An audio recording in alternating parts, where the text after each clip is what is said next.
What's going on, chess lover? This is Maurice Bishop, and today I want to give y'all the real secret of how to improve your chess mastery.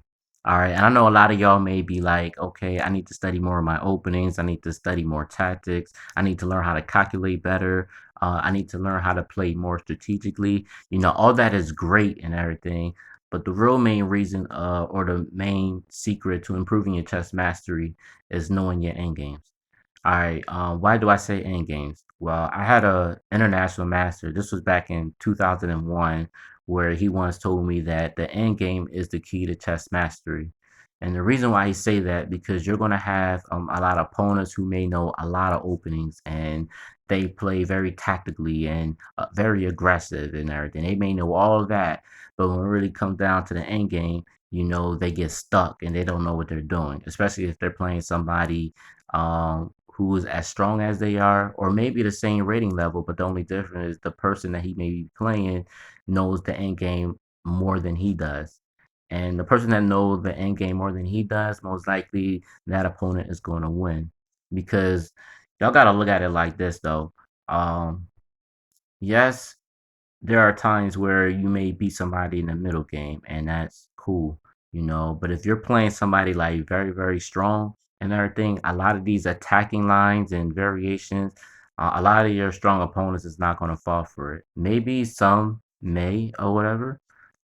Which I personally, at the time when I was rated 1407, I beat it a 2157, and honestly, I didn't play anything tactically, or I didn't do any crazy variations or anything. I just pretty much played chess because I understood the opening principle. I understood, certain lines and everything. And because of that, I wound up winning the game.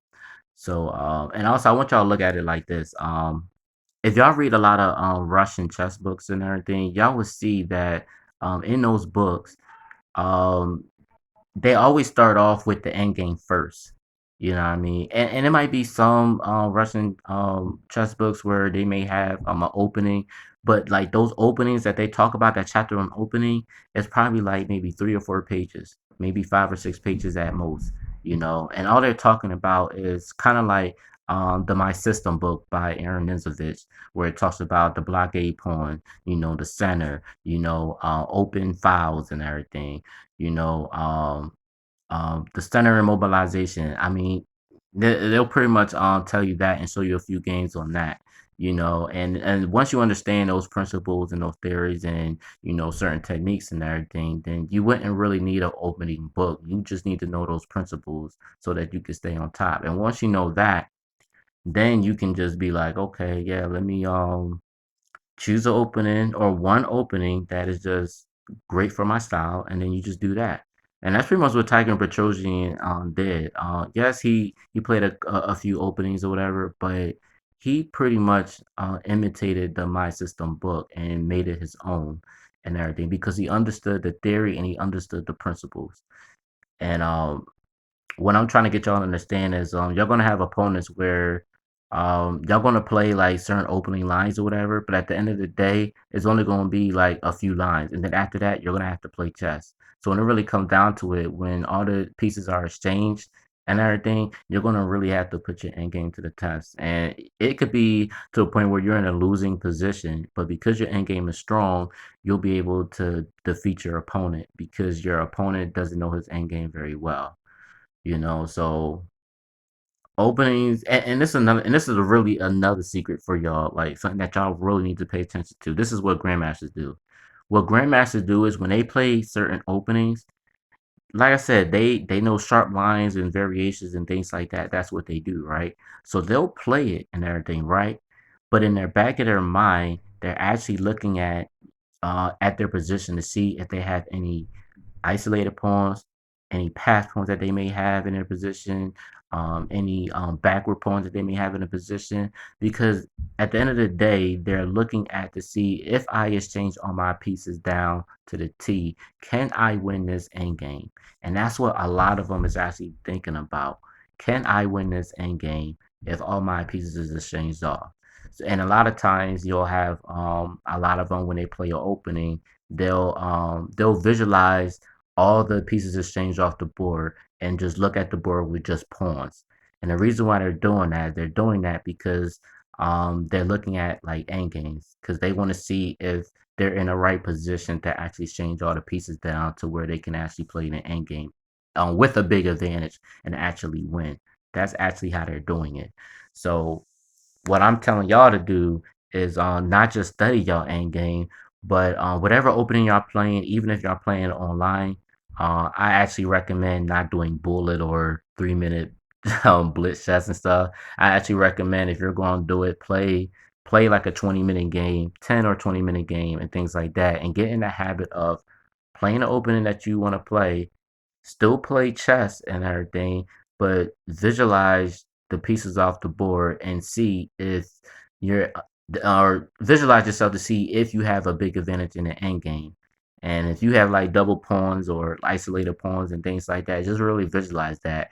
If you can visualize that and see that you're losing in the end game, then most likely you're not going to want to exchange the pieces that way, or you won't be ready to exchange it unless either the pieces are away from your weak pawns and stuff, simple as that. So, and like I said, you and another thing I want to point out is even in Russian chess books, um one of the Russian chess books that I read, um I can't. I think his name is International Master Igor Smirnov. I believe. I can't really remember, but he even said that with the Russians, they actually study 10% on openings, and all the rest of the percent they're studying on middle games and end games. The reason why they do that because at the time, and even to this day, they're still looking at opening as like a 10 percenter because it's pretty much a basic concept of the opening. It's something that you should have all down. You should know how to develop your pieces in the center of the board. You should know how to get your pieces to open file. You should know how to attack a weak pawn, in an opening. You should know all these basic principles, in the opening. So a lot of that stuff is basic, which is why they don't take too long on that. And my thing is, if y'all not um, too familiar with the center and mobilization and weak points and isolated points and getting an open file and everything, I highly encourage you to at least get the concept and the basic techniques in that book. I recommend My System by Aaron Izovich. I recommend y'all study that book front to back. Of course, you're not gonna I know a lot. I ain't gonna lie to y'all. It's to me, it's a boring book. It is a very boring book, but the principles and the techniques in that book is very viable and everything, and it's gonna really help you out in the long run. As soon as you can get like those concepts and those theories and those principles and everything, then you can go play your opening and everything, things like that, and a lot of times I may not even have to look at videos or read books on openings because you having those principles in your mind about the center mobilization, developing your pieces and isolated poem, backward poems, all of that stuff that you will read in My System, you wouldn't even have to worry about what variation I need to play in the opening because you'll have these stuff down pat in your mind. It will be embedded in you, so you'll know exactly what to do. So that's why I highly encourage y'all to do that. Uh, but the main thing I really highly encourage y'all to do is study y'all end games. Really, really study y'all end games and know the basic techniques. Use the end game puzzles to strengthen your end game play. Even end game tactics. Study it, really get the concept of what you really need to look for. That's how y'all gonna really improve your chess mastery. Is the end game, and I'm actually gonna put a few end game books in the description box, and I'm going to also input the My System book that a lot of y'all probably need to look at in order to get the concept of the centers and mobilization, isolated poems, backward poems, all of that, open files, everything that y'all really need to know, the basics and everything, the basic fundamentals. I'm gonna input that in the description box. So I hope this really helped y'all. I really hope this video really helped you. I hope now that when y'all play an opening, y'all start visualizing the pieces off the board to see if you have a big advantage in the end game. But of course, if y'all don't really know that because y'all don't really study end games, well, I highly encourage y'all to go back, study your end games, and start getting familiar with it. And like I said, you're not gonna learn it. It's not gonna happen overnight. It takes time. Keep studying, keep practicing over and over again, and do it again every single day. And even if you don't have the time, make a commitment to do it maybe once or twice a week. Make that commitment if you really want to improve. All right. So until then, y'all, I'll see y'all next time. And for all y'all that's watching, also don't forget to subscribe. All right, y'all. Peace.